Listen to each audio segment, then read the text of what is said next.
Welcome to the HS Innkeepers podcast. We're glad you found your way here.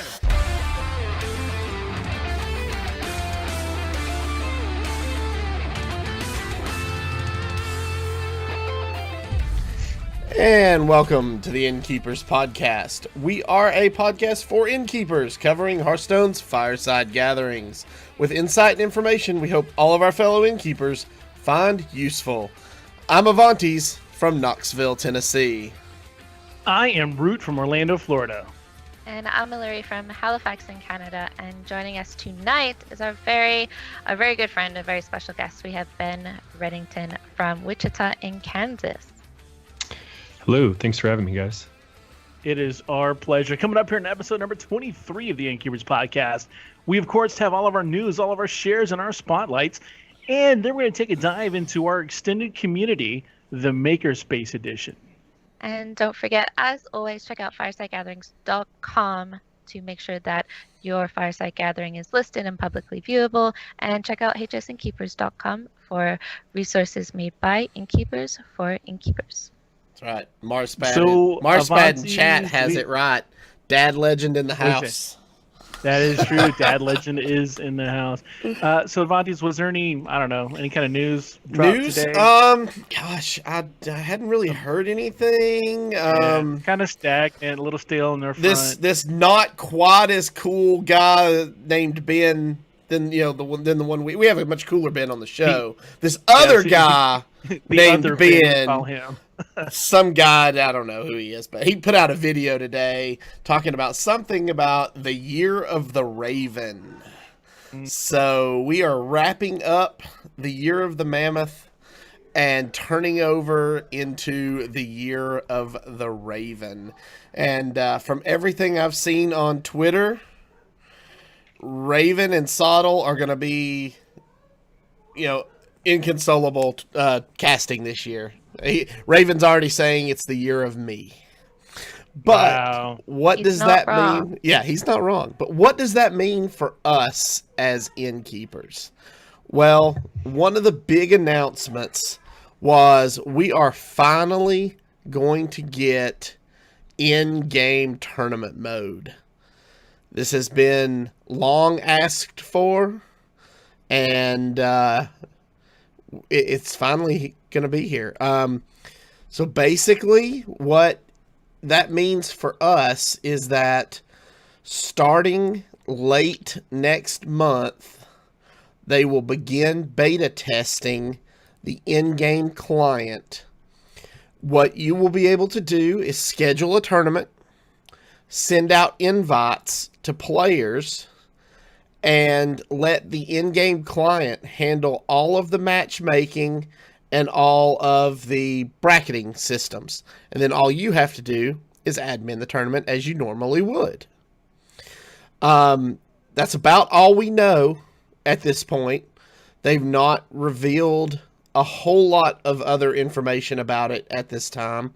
Like I said, we just know that they are planning, or I'm sorry, I said the middle of next month. It's the middle of this year. So it could be June, July, August, somewhere in that range. We don't know yet, but Soon TM. Soon TM, Blizzard soon. We will Another announcement of an announcement. exactly what Blizzard does best. So keep your ear to the ground. We will obviously let you know if we hear anything as soon as we hear anything, and pass that information along. Let's see. Besides that, hope you guys got your THQs scheduled by last Thursday, because we are officially outside of the time frame for Season 1. They will be wrapping up Season 1 this coming Sunday, March the 4th. So hope you guys got all that taken care of. O'Leary, what do you have for our top share of the week? Well, the share of the week has to go to Jesse, because although I haven't had time to read through everything yet, been pretty preoccupied today, all the announcements and everything, I did happen to notice that Jesse posted the announcement for the Year of the Raven for that information post before he posted it in any of the other Innkeeper channels. Now, I'm not saying the Discord server is his favorite. I'm just saying that's his go-to. So shout out to Jesse for, that being his first stop to share the news. So of course it's going to be that. And with that, there is also the video that came out through Bren Bro today explaining Year of the Raven and tournament mode. And if you !Raven vid in chat, you can get linked to that video.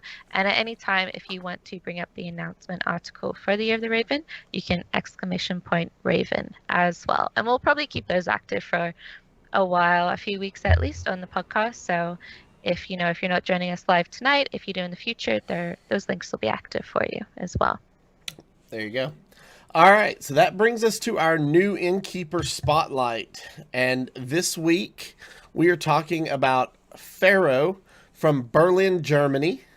He says, "Hello, I've just started hosting fireside gatherings for people in Berlin 2 weeks ago, and today is/was the second one.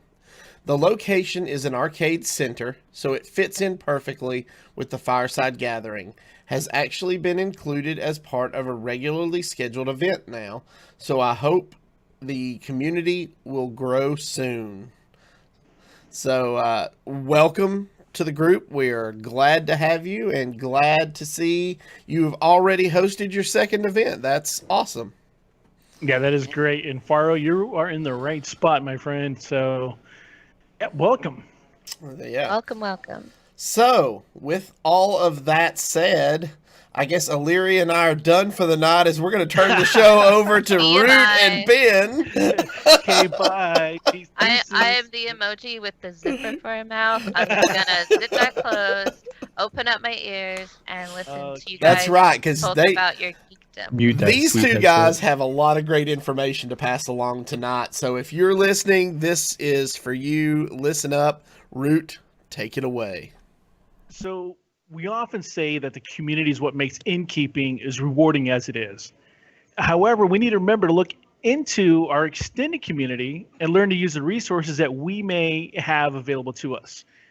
Look, seriously, we can't all be bites, but with some help, we could be a little nibble. Oh my God! Sorry, real quick. Is he gonna make a raven like he made a volcano? Do you think he'll actually make like a flying drone bird or something? Yes. Just leave it at that. Quick segue there. Now that you've given him the idea, yeah. Hell yeah. Okay. So tonight, Ben and I are going to be talking about makerspaces. Now, makerspace is just a place where people with shared interest, like in computing or technology or woodworking, electronics, machinery, 3D printing, laser engraving, they all get together and they work on projects. They share ideas, they share equipment, and they share knowledge. And when you look at this extended community, you get involved with this extended community, you can do all kinds of stuff. And Ben, chime in here anytime, but I went through some of the stuff that we make here and our pricing on it. Embroidered hats, and I should have worn it, but I've got one over here. The hats cost $2 a piece on Amazon. They're blanks. We have an embroidery machine I'll show you here in a minute that we put our logos on. So you can put your Fireside logo on it. You can do laser and get etched glassware. Ben's got some great examples of that glassware. We can do wood. You can do logo. You can do keychains. Here's one.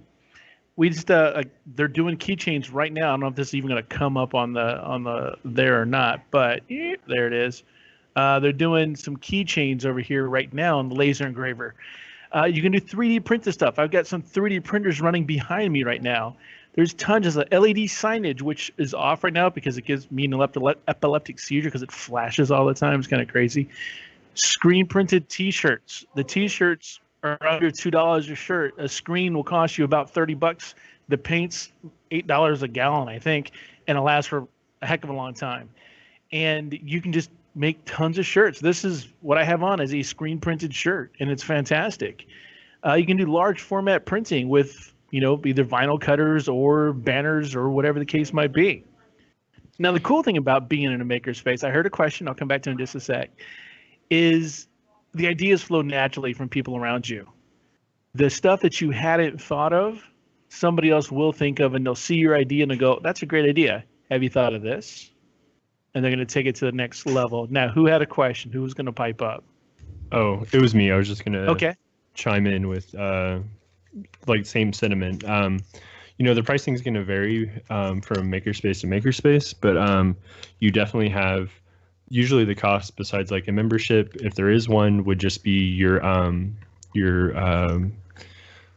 like cost, your hard costs. So like you would pay like for the embroidery machine, you're going to pay for the thread. So like you would pay minimal for that. The glassware and things like that, you're bringing in your own glasses, so you're paying $1 a piece at Dollar Tree. Well, I bought I bought cases of glasses online. So I paid a little bit more, but I got my cost per glass to about 25 cents a glass. Oh, wow. And my mugs are about $4 or about like $2.25 a piece for like an actual like Stein, like a nice mug. And I have some photos of it. I don't know the easiest way to show them, but we've kind of had I've helped other people out. I've helped Sam in Kansas City with some projects. One I was going to share right now is like typical of like a laser etch machine. These are Jenga pieces. So what Sam did for the summer championship in LA was he asked if he bought a blank set, could I actually etch into the edges? So on each side of the piece, I have the ranking like you would on ladder. So this is piece number 9. You start and the game starts at 25 and goes to 1, and you have to pull out that Jenga piece. So there are 2 pieces to go from. It's wonderful. So That's I think fun. So I bought a blank Jenga set off of Amazon for about $9. I then locked it up with clamps and laser etched into the edge on both sides the design and etched into it, and then I supplied Sam with a copy of it, and then since I was testing it, I went ahead and bought myself a couple of them and tried it as well. So now I have like a Hearthstone Jenga set, and I think the coolest part about that was I was able to help out a fellow innkeeper, and then as a reward for it, it was like in the middle of the night, because I'm Central Time and he was in PST. He's like, hey, Purple, Kibler, and his wife and Kibler's wife were all playing your Jenga game. Oh, like, how fun that's is that? pretty sweet. Because he had the different stations set up and different activities. So it was a brainchild of Sam. I mean, Sam's the one who was like, hey, can this be done? And luckily I had, the capabilities with the Makerspace that's here in Wichita. Well, one of the 2 spaces here in Wichita.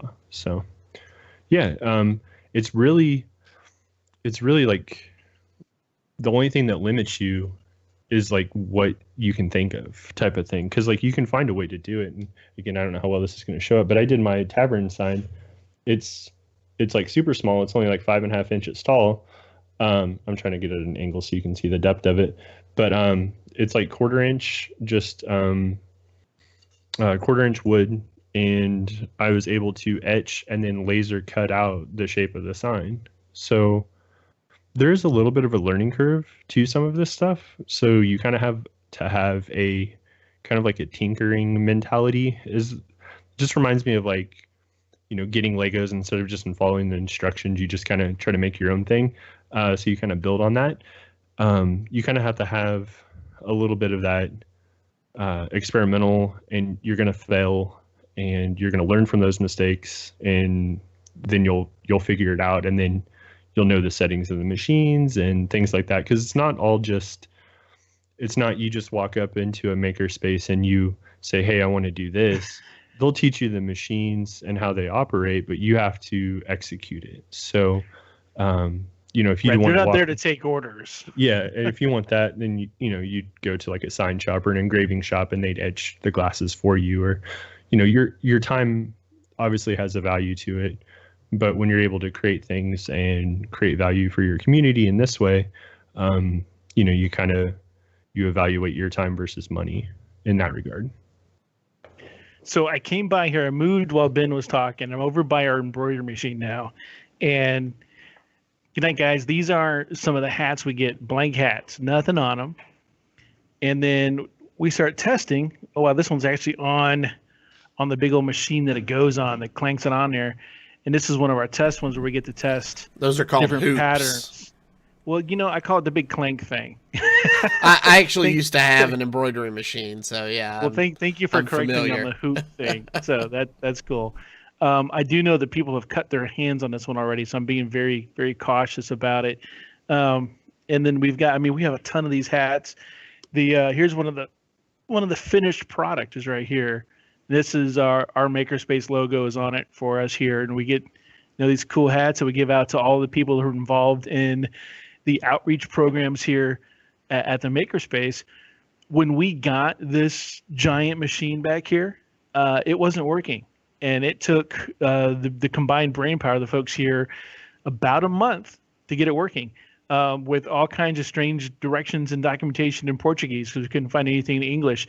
It took the original company that long to find the actual documentation for this machine. It runs on a floppy disk. That was hard to find too.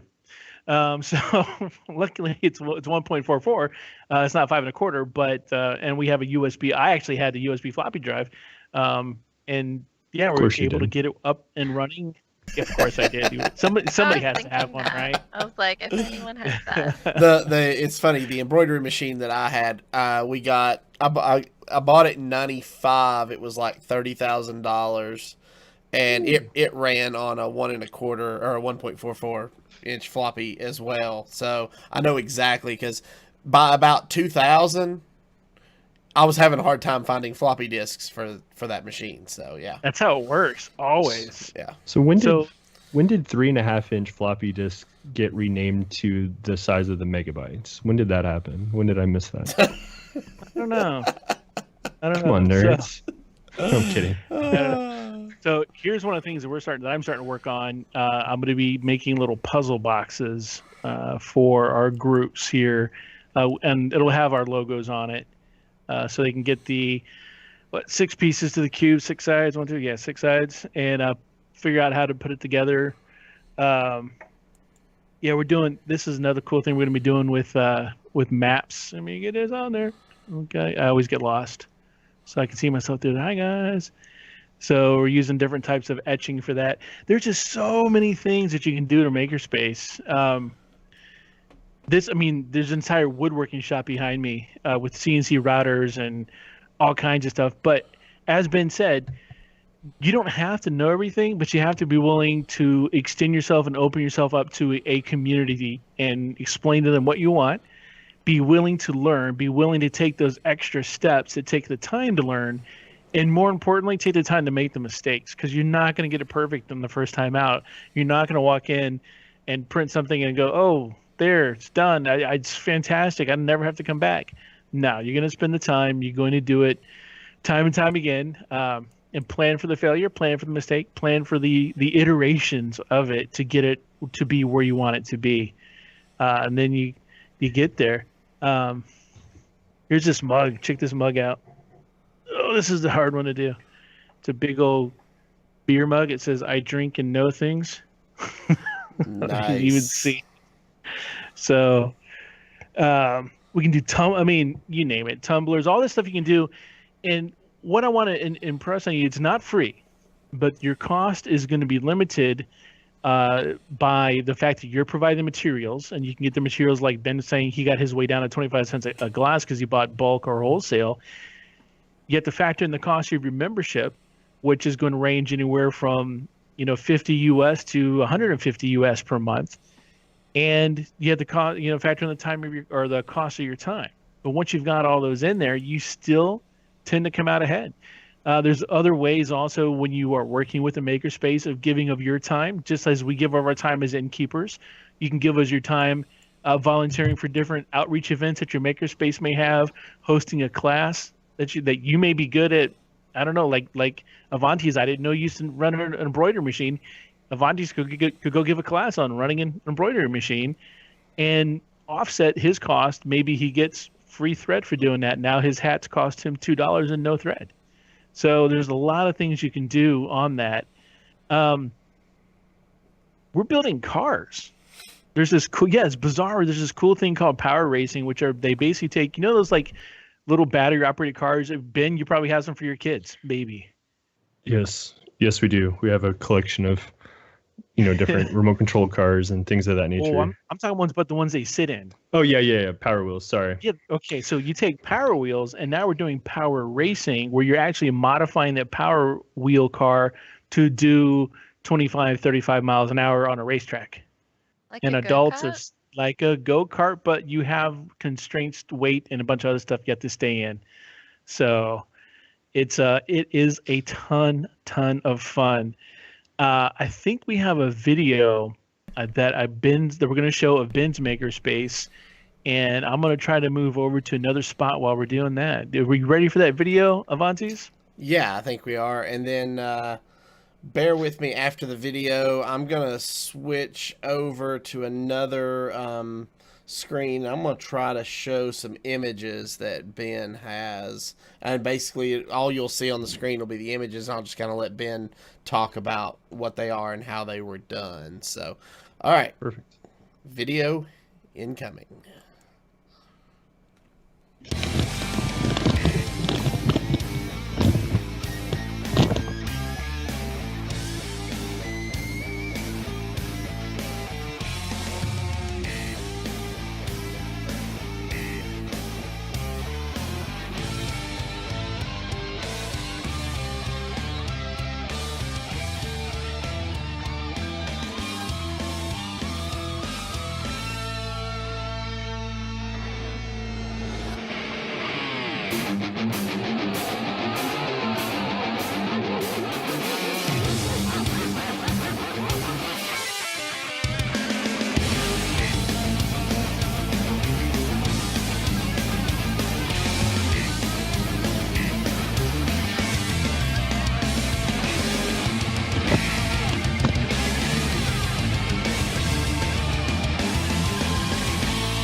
So that was Go Create, which is your makerspace, right?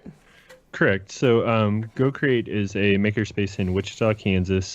There's also a like an ICT maker group as well that's very popular.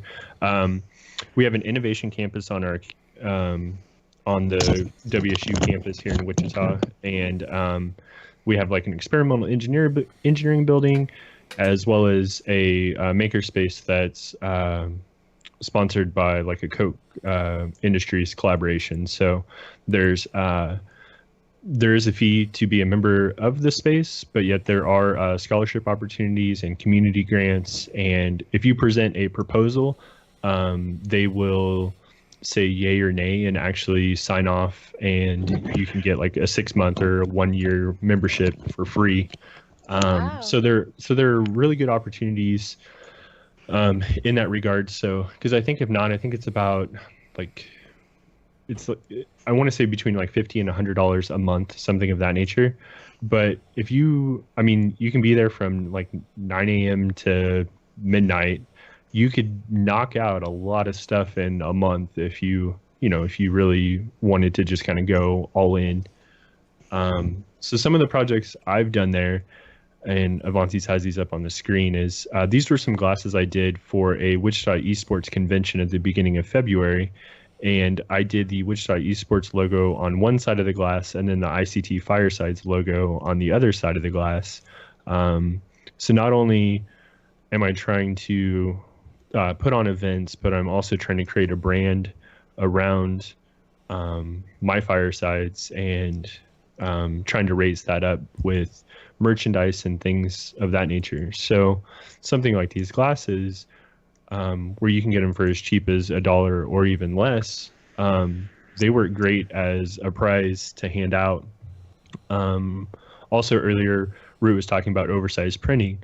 Not only do we have oversized printing and the capability to, it's called plot cut, which would be like die cut, or it uses a shape and says, okay, these are the edges, so it cuts it out.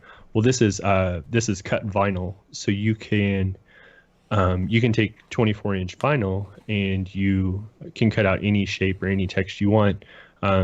Given it does use like a small, like fine tip razor blade essentially to cut out the shapes. So your contours of some of your circles and things like that can be difficult. you mask it with a masking tape, and then these are like vinyl decals that you could purchase or sell or something of that nature. So with the Dad Legend Hearthstone group and things of that nature, when someone orders a shirt and I print it myself, I throw in some stickers and kind of as little swag to, continue the brand in that regard. That's really cool. Real quick, just on the printing Sure. stuff.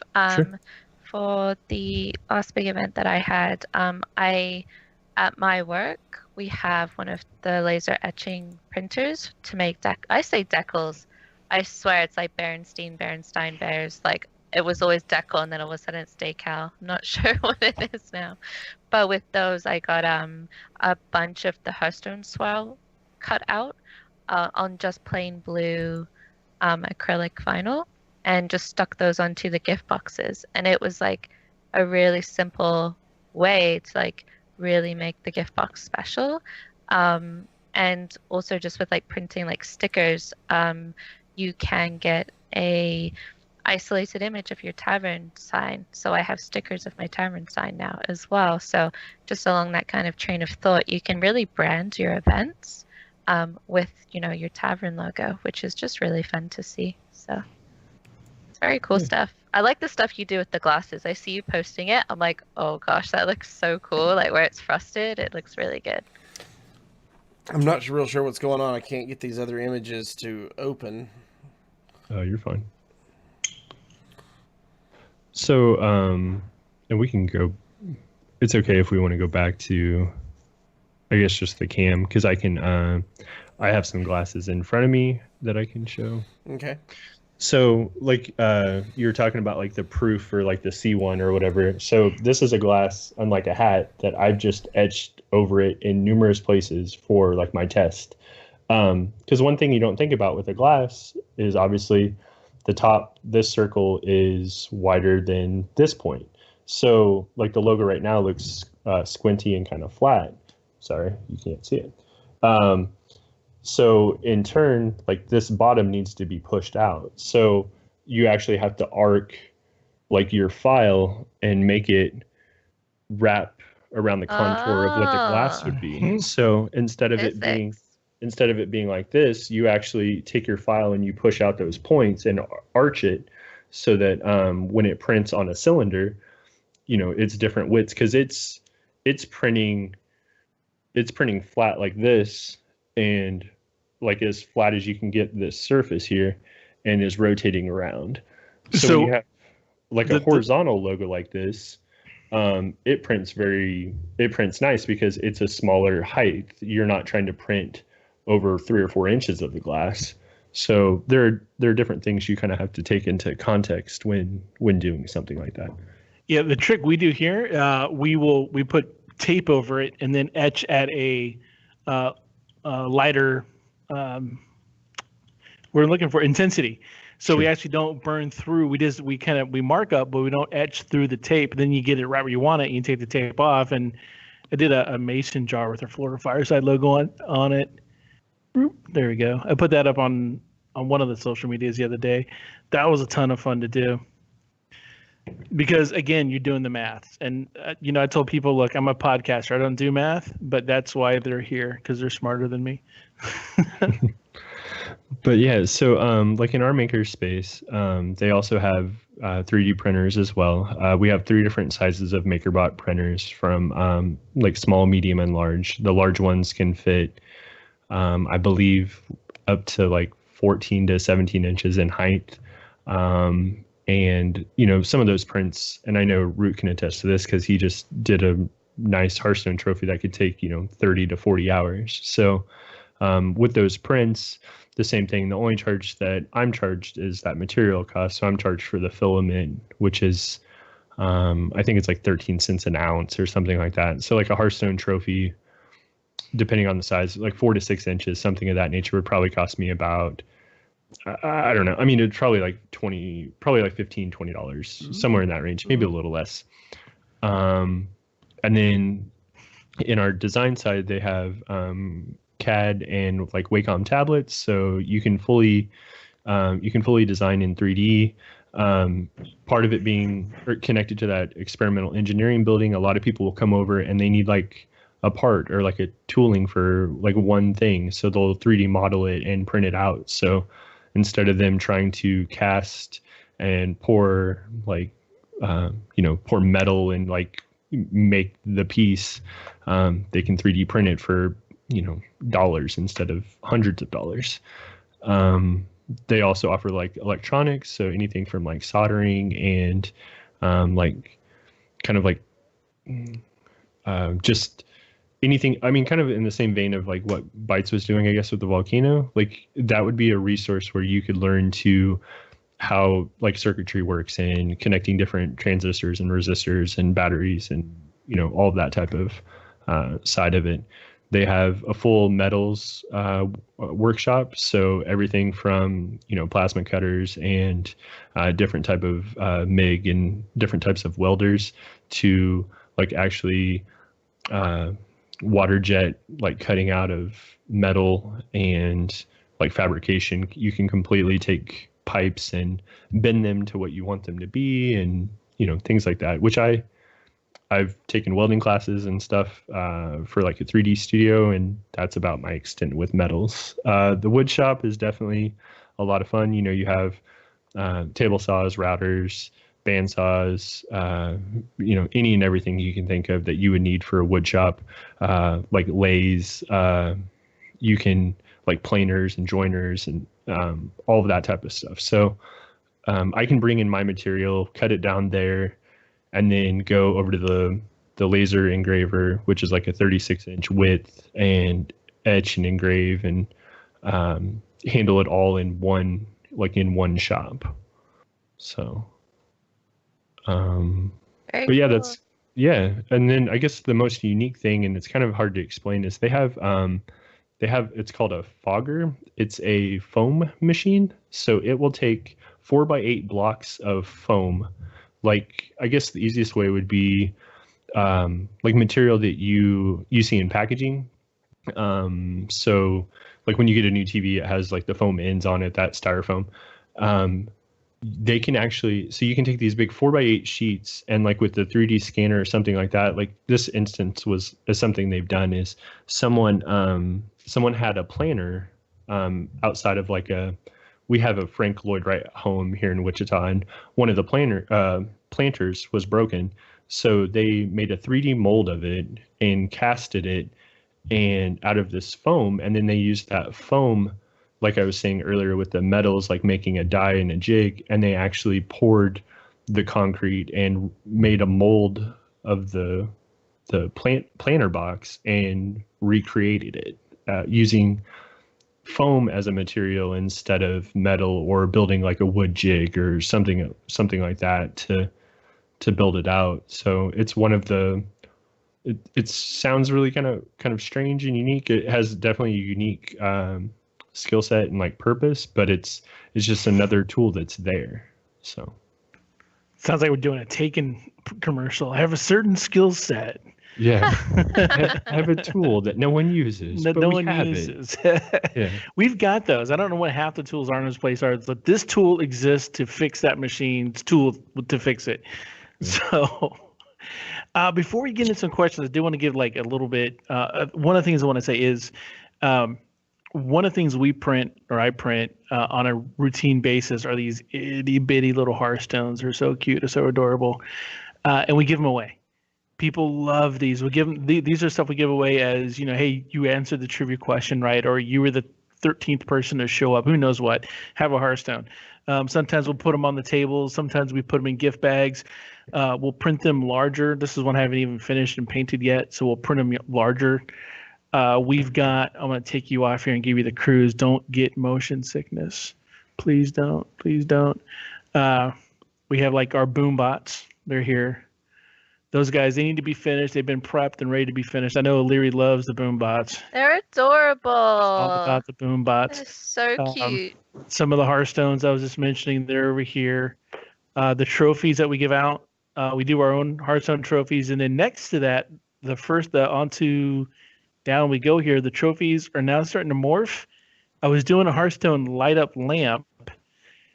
And that has now morphed into a Hearthstone light up trophy. So these are USB powered, and the swirl lights up. If I could turn the lights off in here, I would. So you can see now them. see, this is where I go, it's so adorable. So I this love was the lights up this ones. was I think the they're so print. cool. This was the 30-hour print Ben was talking about. So that's a 30 hours worth of a print, and then another day to paint and finish, and everything else.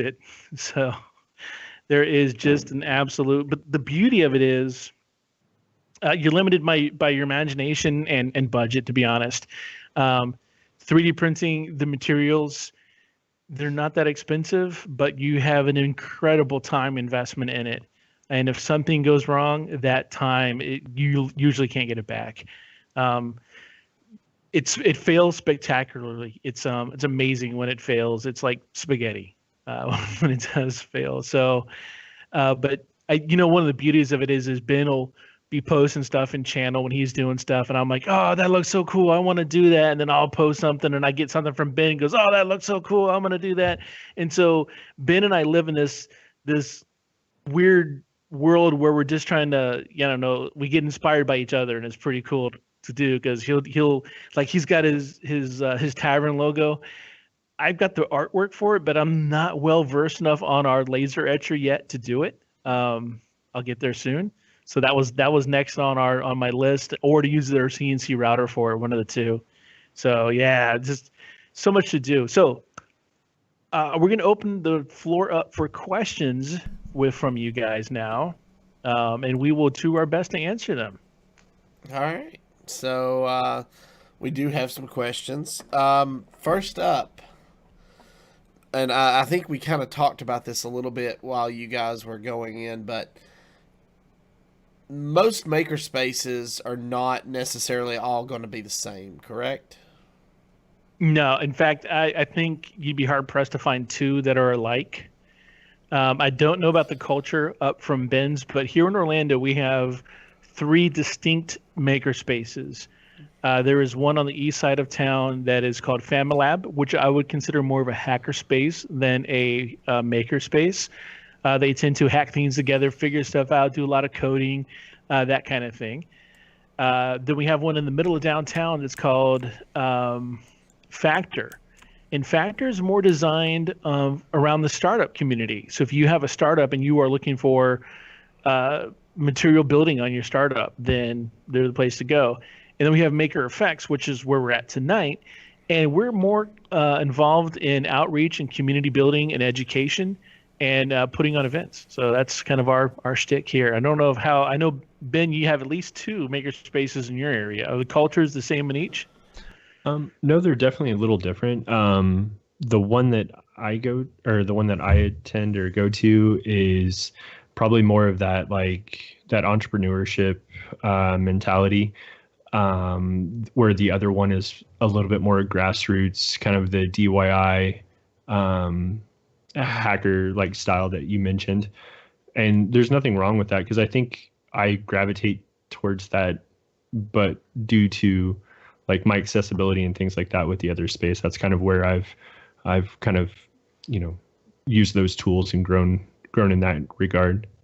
Like kind of in a similar vein, like it was the beginning of last year, I built essentially a RetroPie connected to like an IO board that was connected to like Sanyo buttons and joysticks, and made like a MAME cabinet and did all the wiring of the buttons. And like, I know we couldn't get to some of those photos, but like I have my own like screen printing set up at my home, and different ways that I can print shirts in multiple colors, and burn my own film and stuff like that. So I've always like had little passion projects, and this is definitely being able to group this hobbyist mentality with being an innkeeper and building out resources it's been phenomenal in that regard. So yeah, awesome.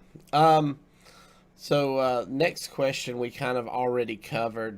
Ben, I think you mentioned this, the costs for hackerspaces varies between, anywhere from, like, I know my local hackerspace runs about $50 a month for membership, but I think you set up to as much as $150 a month, just depending on when and where and what's available.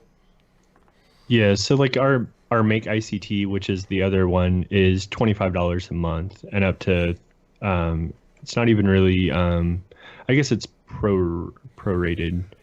Yeah, so it's 25 a month, 150 for. Sorry, I'm doing math. It's not prorated. It's just $25 a month. Oh wow. But they have they're linked up with like a dev ICT group and things like that. So they do everything from like, bicycle repair to ceramics to fabrication, metals, printmakings, and textiles. So they would do as well, like screen printing and things like that, but even like linoleum cut block print and things like that. So it's a completely different it's more of that hobbyist mentality, I would say. Okay. Yeah. O'Leary, do you want to ask question number 3? Oh, sorry. I have a question of my own if I can. Oh, sure. Go that. ahead. Sure. So these do seem like, community spaces, and the idea wouldn't be necessarily to, like, you wouldn't benefit and gain as much if you just kind of go in for a month and then do what you need to do and leave. Like, ideally, you're going in and at least, like, kind of learning for a little while, kind of like that tinker mentality you mentioned, Ben. Mhm. So I guess my question is, like myself at least, I would probably look at going for like 2 to 3 months, really learning as much as I can and developing the things I want to make. But then, if I'm not running an event for a month or 2, like, do these places, and I know it might be different, but I guess with your spaces, is it easy to kind of be a member for a month and then not be for a couple months and then just come back when you're more busy with events? Like, I'm thinking winter as well. The number of events I'm running just drastically drops because of snow and weather. Do you think that kind of thing is, acceptable? Or, like, is it kind of, once you're in, you're kind of, to maintain being a part of that community, you really should be kind of sticking to the monthly membership kind of deal? So I think the answer to that question is a little bit of, I think once you're in and once you join, you don't want to leave, because it's not that you're busy and it's not that you have too much to do. It's that there's so much opportunity to things to do and things you'll want to do. And it's not just your gaming community. I mean, when you get into it, you find out that, for instance, I'm back here now at our T-shirt making location. Oh, I almost fell backwards, and that would have been funny to do on cam. And so when I came back here to our screen printing, the night I came back here, we were printing some shirts for an event. I had never touched a screen printer before. I get back here with one other guy who was doing it. He takes 2 minutes to show me what to do, and then walks off and leaves me making T-shirts. And I never made T-shirts before. So yes, you're right, it's a community thing, but once you get involved with it, it's like anything else. You're not going to leave. You're not going to want to leave. And so to answer your question, no, don't do it for a month. If that's all you can do, by all means, it's worth it. But you'll find out that you're going to get more involved with the community here than you would think. It's because it brings you in. It's almost like the Innkeeper Discord, the people that wanted to run an MZ event. Oh, yeah, we're just going to run MZ. And now they're still here. They're going, this stuff is so fun. I had no idea. Yeah. Absolutely. But now I will ask question 3. All right. So where do all the designs come from? You guys have definitely touched a lot of different bases, from glassware to linens with the T-shirts and the hats. Do these spaces offer designs, or is it communicating with people there, or do you get them online? Is it a combination? Is it something I haven't mentioned? It's a combination. Yeah. I'll let Ben answer, but I will tell you there is a website called Thingiverse, much like Universe, but Thingiverse. Oh. And Thingiverse for 3D printing has just about everything you can possibly think of as far as designs go. However, that's a start. You need to be able to understand how to manipulate that 3D design, how to make changes to it, how to make it fit your needs. Once you've taken past the first step of printing stuff on a 3D printer, then you're on your you kind of venture out on your own. For other things, once you have artwork, I am horrible at Illustrator, but if you don't know Illustrator, take an Illustrator class and get really good at Adobe Illustrator, because a lot of the hardware to convert a design starts in Illustrator. And Ben's probably, super Illustrator dude. This is true. No, I'm kidding. Yes, like the card backs and things like that I do. I essentially take the image and I paste it into Illustrator into a layer, and I make it I change the opacity so that I can essentially trace on top of it, and I redraw with the pen tool and redraw the card back, and that's how I create like the coloring sheets, and I do that in Illustrator. So Secrets out. yeah. So but I do I go like point by point and redraw the curves and everything like that. So I have a nice file for that. But yeah, I work a lot in being a graphic designer. I work in Creative Suite all the time. As far as resources, there are a lot of tools and there are a lot of things available online. It kind of gets into some of our questions later on about, like selling different IPs and things of that nature. With it being something that I'm not monetarily like being compensated for or charging for, like even though I'm using like a logo or something of that nature, or even like the Fireside Gatherings Tavern, I don't own the artwork to it. I selected those, my crest and my shield and all of that type of stuff. Since I'm not charging for that, I don't really worry about that. But there are a lot of tools and a lot of resources online. There are people in our makerspace, if I'm there and someone has a question about Illustrator or of all things, some of the machines actually require like Corel Draw, which is kind of whatever. So we'll open up like what? Corel Draw? Corel Draw. Corel? Yeah. It's a program from like the 80s. That was the application I did all of my silk screen printing in back in the 90s. So I think you had to install it on a 3.5-inch floppy. Well, okay, while we're on the floppy disk, just real quick, because after we moved on earlier, I was like, I shouldn't have mentioned this. Don't ask what one is. I will. No. I was gonna say we may have viewers who don't know, but that's what I was gonna say. Why is this a floppy disk still? Like, I haven't seen a floppy disk in this millennium. No, that's an exaggeration. But you broke Patrick. Patrick is now dead. Still people not still people. There are people that do not know what a floppy disk is, but know it as the save icon. Don't these children wonder what that is? They just think it's an icon, and I feel like there are people. Patrick's given up. He's gone. Show's done. People life not knowing that is a floppy disk. It's just the save icon. Are they ever gonna change it? Is this words never change the borders?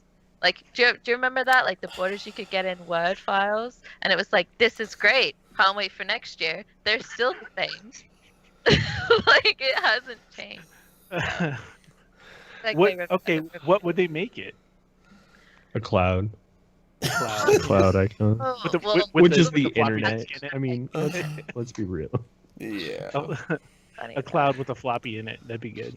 Just a check mark. I don't know. But yeah, floppy disk. Some All right. So before I feel any older than I already am, I'm going to move this along. And so let's say what Ben was just talking about.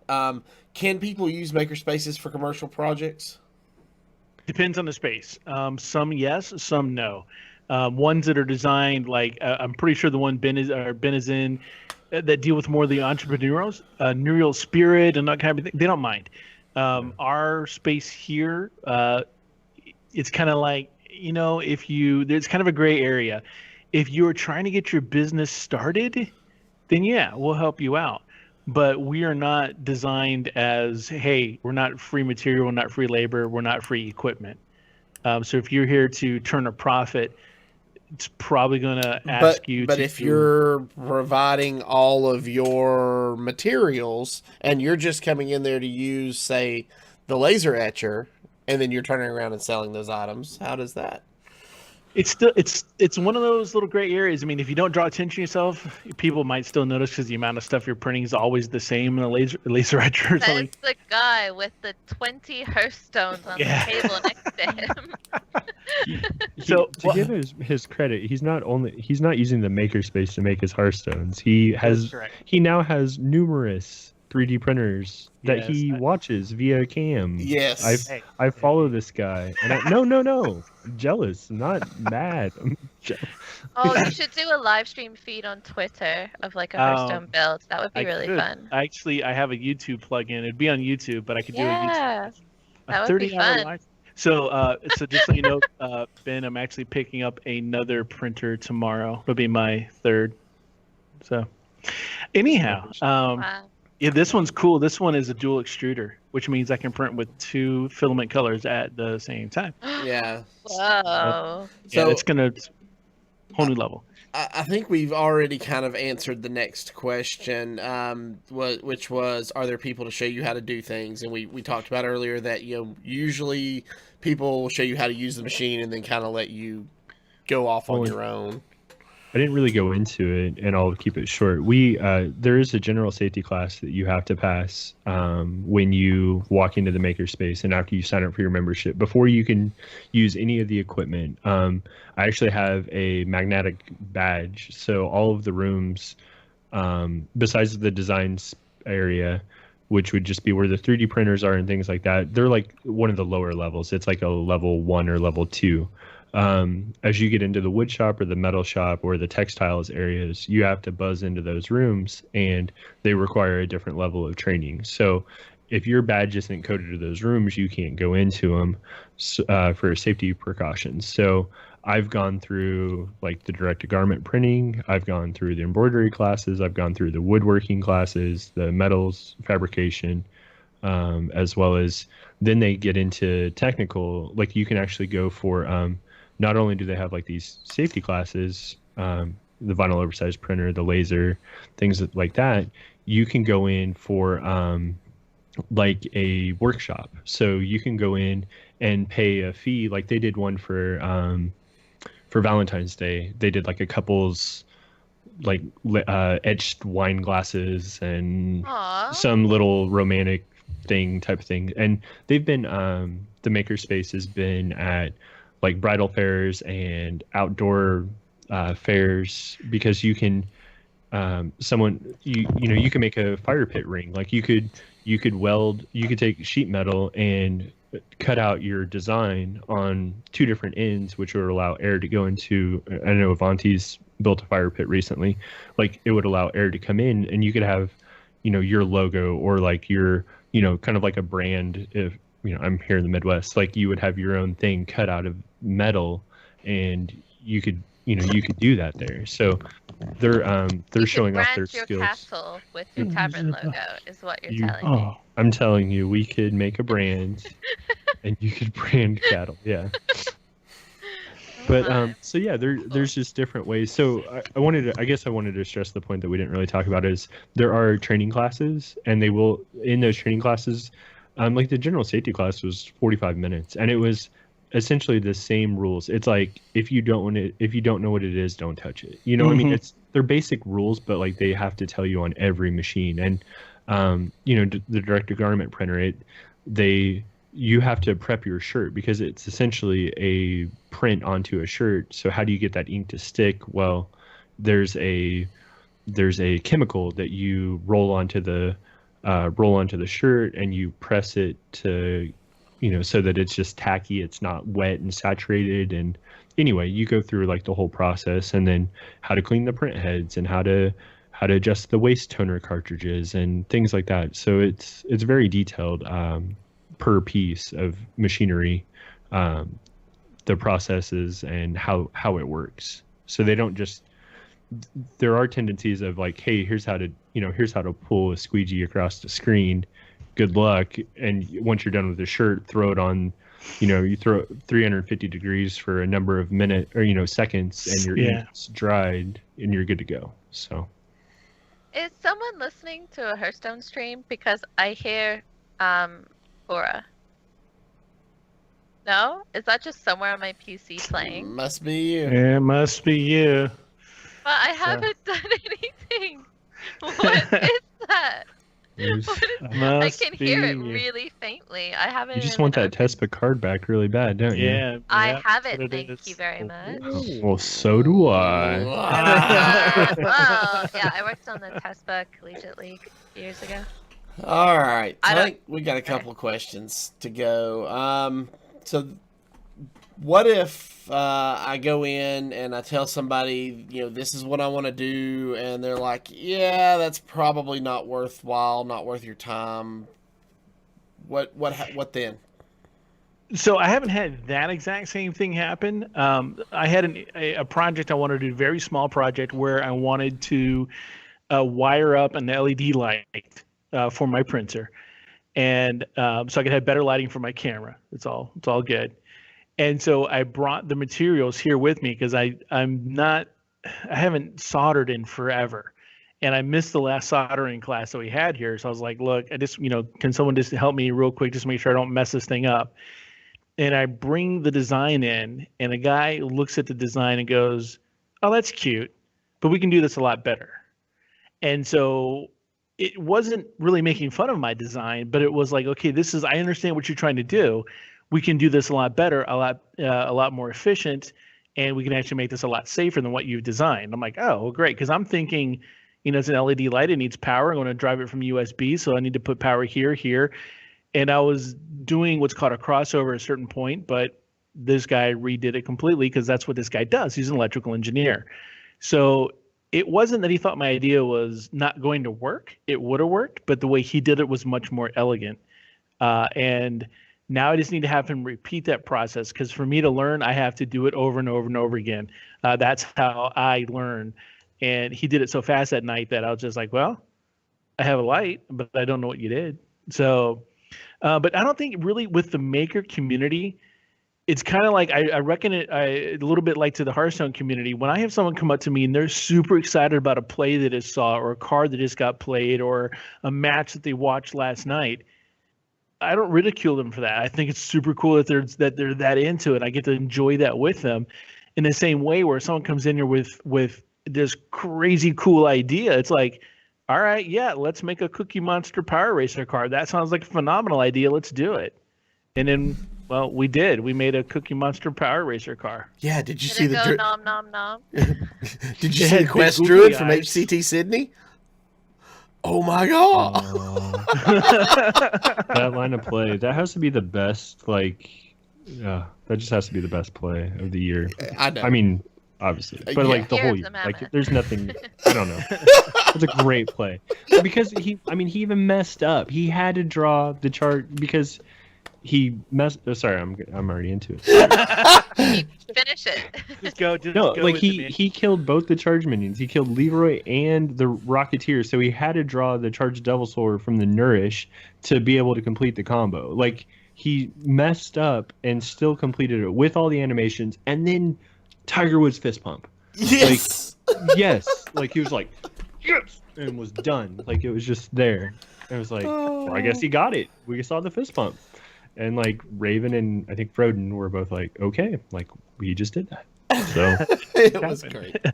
So yeah, but all right. So what do you guys? How do you guys usually describe what a makerspace is to somebody who maybe thinks it's just a bunch of nerds hanging out over talking about nerdy things? I say, what's wrong with that? What's your problem? I invite him to Hearthstone Welcome to the tournaments. Innkeeper and- Discord server. That's all it is. I sum it up really easy. I don't know what Ben does, but mine's very simple. I say we make stuff, we break stuff, and we make it again. yeah, I don't have man. That's a slogan. I'm not that good. Nice. I'm just like, come with your ideas and like we'll figure it out type of thing. I mean, it's just, Yeah, it's just a community-driven space that's helping each other out. So Yeah, we had another one. It was like from dreams to doodles to designs, but I was like, yeah, that's too cute. We make it, we break it, we make it again. Yeah, So, I like that. So, how would people find out if there's a makerspace in their area? you could Bing it. Um, do people Bing things? Google. What? Google's your friend. Uh, Google your city name and just put Makerspace, one word behind that. Like Knoxville, I found one in Knoxville. I found one in Halifax. You And did. Marspad, I found one in Calgary called Fuse 33. That's pretty cool. Marspad So- is like there tomorrow. Yeah, you found one here, and honestly, I'm not surprised because Halifax is a very it's lots of startups, lots of tech stuff. But I'm gonna go check out that Makerspace. It's like a 20, maybe 25-minute drive away from me. So, I'm excited to Yes. go see what kind it is. It's like, which one will it be? Is it gonna be, Open make nights in Knoxville are show nights from 6 to 9:30. So if I'm not on a show one night, I'm probably there. That's why. So let me explain that real quick since you mentioned it. He said open make nights. Each place calls it something a little different, but open make nights is pretty common, and that's where the general public is welcomed in. You don't have to have a membership to come hang out and actually get something made. There's a rule of thumb: don't overstay your welcome. Each place is different. Some places, like if you come back the fourth time, they'll say like, "Hey, you've been here a month. Why don't you join? It's time." Or if you're like, we've had a gentleman come here last couple times who's building this really cool balsa wood airplane, and it's like, that's really cool. And he's been here a lot. And we're like, hey, once you get to know them, you know by their name, you know what they're going to do. It's kind of like, okay, time to step up. But yeah, go check out what nights they have open. It doesn't cost anything to show up and just hang out. And so I know, Ben, you were talking earlier about you have the different badge IDs and the mag swipes and everything. We are going full FIRD here and RFID rather, and I'm gonna get chipped. I'm gonna have a chip embedded in my thumb, and so you come in, you put your hand on the doors, and if your RFID is chipped in your thumb, and you have access or not. So. I don't know about that. Yeah, I'm with Ben. I don't know about that. Oh, we have one of the I guys. do it. Does We have one of anybody the know guys- where Root is? Hang on, let me ping his chip. Exactly. Yeah, one of Bing our- it, remember? Yeah, let me ping his Bing chip. it, Bing his chip. Bing it. That's One of our too funny. members, his entire house is controlled off of his implanted RFID chip in his thumb. So when he comes home, he touches his doorknob. That's what unlocks it. He can swipe his hand to turn on lights all around the house, different things. It's all controlled via RFID in his thumb. And I'd here, tell Siri to do it, or Yeah, that's Alexa, or here I'm I use thinking the it'd be app. cool to have, Oh, just say, man. Alexa, turn on the light, not, wave my I can do- hand and it come on. I mean, like, who secretly doesn't want to be a wizard? If I can wave my hand and it comes on, I can say any word, and technically it's a spell. Like, let's be honest here. Problem is, sometimes you end up with strobe lights in the house, and it's just not a good thing. All right, so I guess we've run a little long tonight. Does anybody have any last minute things they want to talk about before we wrap it up? Just remember, man, it's the year of the Mammoth Hall of Fame tournament. That's all next week. I'm jumping ahead. I'm in the future. Just remember, check out your local makerspaces. Don't be afraid. Go check them out. They're all friendly, and see what you can make. Check out Thingiverse, Thingiverse. Just type in Hearthstone. Okay, this is one thing I'm gonna add. Then we run out of here. This is very, very, very important. When you get to Thingiverse, you will see a lot of really, really cool designs. If all you see, it looks like a blueprint, it is a blue design, and there's no pictures of anybody making it, that means it hasn't been made adequately, which means somebody just took a picture and converted it into a 3D design, and that may not print worth a darn on a 3D printer. So if there aren't any pictures of it made, usually just dash your hopes on it. Don't bother on that. Yeah, there's an Arthas that I almost took to completion that I decided against because I read the comments and it was broken into multiple pieces, and I was like, well, I guess I could just make a Frostmourne, and that'd be awesome. So Yeah. that's kind of on the list. So. Cool. Nice. So Awesome. Yeah, you guys seem to really know your stuff, and I think that we should pin the link to this episode in our Prizing Ideas channel in the Discord server, because I think that honestly, you guys have shared so much information, even just from like the open make nights, kind of like just all that information. You guys, like, I really appreciate that, and so I think it's been really valuable. And thanks so much for sharing, and thank you, Ben, for coming back on the show. Are you leading the way in No, appearances? God, no. You, I'm like fifth or something. I mean, I think this is my Three second. on Is there a leaderboard now going somewhere? No one's I tallied past it. three. I tallied it once. No, Yeah. Wappa or whatever was Wava. on the show back to Wava. Wava. Sorry, it was on the show. Wappa. Wappa. Yeah, it was on the Wappa. show back-to-back weeks, and then of BlizzCon, and then being the champions, and then a time before that, I believe. Yeah, no one's past three. Three is the Is 3 the number? 'cause Yeah, it's the what, magic three? number right now. Yeah. Yeah. I think I. Which means think we'll have to have bites on again pretty soon. There you go. As a raven. Yeah. He said Keep- no in chat, but like I've planted the idea. It's the idea. all right, guys. Well, that's going to wrap us up this week. This was episode number 23, where we got to get an inside look at the Makerspace and how they can help us with ideas and bringing ideas for prizing to reality. Join us next week as we will dive a little more into today's announcement about the Year of the Raven. We'll talk about cards that are being moved to the Hall of Fame, and we'll try to get a little more information and talk about tournament mode a little more. All right. So, Ben, if people wanted to find you online to get some more great ideas from you, where could they find you? Sure. You can find me on Twitter at Ben Reddington, REDINGTON. I'm active in many Discords, from the Hearthstone Innkeepers to the Hero Power Discord to Dad Legend, and so on. So you can always find me at any of those locations. Awesome. And Illyri, how about you? You can find me mostly on Twitter, where we have, just a quick segue, we have our talent announcement coming out tomorrow for HCT Toronto.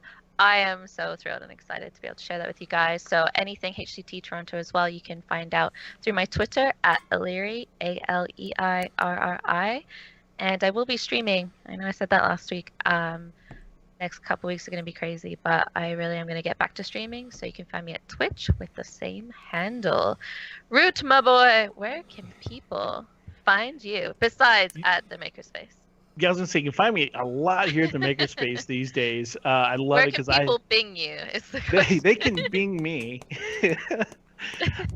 at Hearthcast Root on Twitter. I've got my Hearthcast show. It's this podcast I've known for about 9 years now. And let's see what else. Oh, Florida Fireside. Big shout out to my crew at Florida Fireside. We do all the major fireside events here in the Orlando and Central Florida area. We got one coming up. Looks like it's going to be on St. Patrick's Day, so I sense a lot of theming going to be happening, a lot of 3D prints, like, I don't know, a Hearthstone Lucky Pots or something, pots of gold with Hearthstones on them. So, yeah, you can find me at Florida Fireside on Twitters and on Facebook, and we got a Discord that's linked on our Twitter as well somewhere. So, yeah, check us out there. And how about you, Mr. Illyri? Mr. Illyri. Oh, it's There late. is no Mr. Illyri. Mr. Avanti, Dang. stop working. Let's start the rumor. No, kidding. So Avanti, you where can people find you? me on Twitter at Avanti's HS, or you can find me every Wednesday night on Twitch at twitch.tv/ECMMO Gamers, where I am doing my podcast Hero Power. And tomorrow's going to be a busy night. Lot to talk about. That's what I told Yeah. somebody on Twitter earlier, I'm going to have to start drinking my herbal tea or I will have no voice come Friday. So I can't wait to hear the next edition of the Daring Reporter, because it's going to be, well, they talked about Year of the Raven, and then they talked about Year of the Raven, and then they talked about Year of the Raven. Yeah. And then they get to us and they'll go, they talked about Makerspaces. Exactly. And Year of the Raven. Because Innkeeper is different. No. But yeah, you can find me there, or you can find me in most Hearthstone Discords. I lurk in quite a few. So, all right. Don't forget, if you have not done so already and you would like to join the Innkeeper Discord, you can do that by going to bit.ly/HS Innkeepers. And you can also visit hsinnkeepers.com for all of your Fireside Gathering resource needs. There you can get Ben's coloring pages, or you can get all kinds of other great ideas for your events. You can also go to the official Blizzard resources.firesidegatherings.com.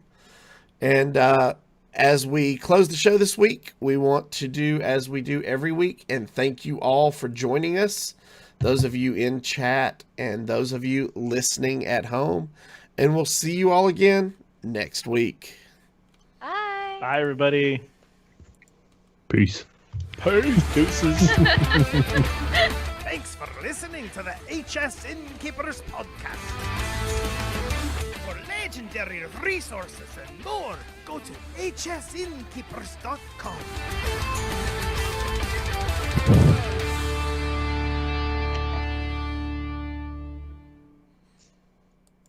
Schwinghammer.